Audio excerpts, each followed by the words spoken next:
as you know, cloud is everywhere and is getting cheaper every month. And having a cloud as a disaster recovery removes the need to have a physical location for your disaster recovery site. It also provides a lot of benefits in regards to most of the clouds have a built-in automation system that allows you to deploy the services that you need in a very fast way and with a proper orchestration. So you always get the same result, the same type of service in the software-defined infrastructure. Other benefits from cloud include that you only pay for what you use, and if you set it up correctly, you might only be paying for the storage component in a disaster recovery, as opposed to having to pay for compute and network and all these other components that make up a disaster recovery solution. I would say that the first thing you have to think about is what is the right recovery point objective and recovery time objective that makes sense for your organization. Another thing to consider, which is really important, is planning for the right speed, the right bandwidth of the links that connect both sides. Usually you have to consider also the size of the data that you want to protect.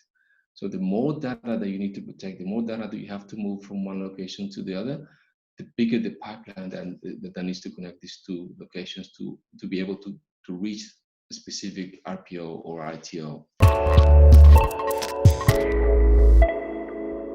You need to consider whether your software can protect your data from one site to another site on-prem, whether the same software can protect you from on-prem to cloud or multiple clouds if you need to.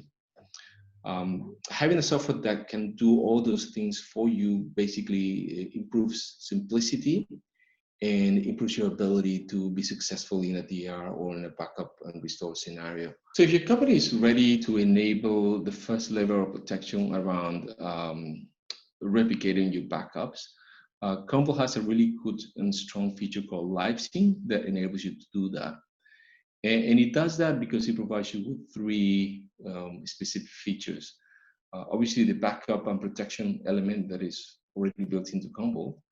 But on top of that feature, then you have the replication element, the replication engine that takes those the backup data, and can create replicated virtual machines in a secondary data center, such as the cloud, for example. It also allows Commvault to drive the cross-hypervisor conversion of data that is needed if you're moving from an on-prem, let's say VMware, and you want to land into, for example, Azure-based solution, which is essentially a different type of hypervisor. So Commvault can actually, the replication engine can actually do the conversion on the go, and you don't have to worry about, it pretty much becomes a hardware agnostic solution. You're not tied to specific hardware. You don't have to replicate the specific hardware on the primary to enable those virtual machines. And the third element of that protection is enabled by an orchestration engine, which allows you to facilitate and simplify the steps needed for your company to bring those replicated VMs in Azure or in cloud and spin them up and run them as the primary at a specific point in time.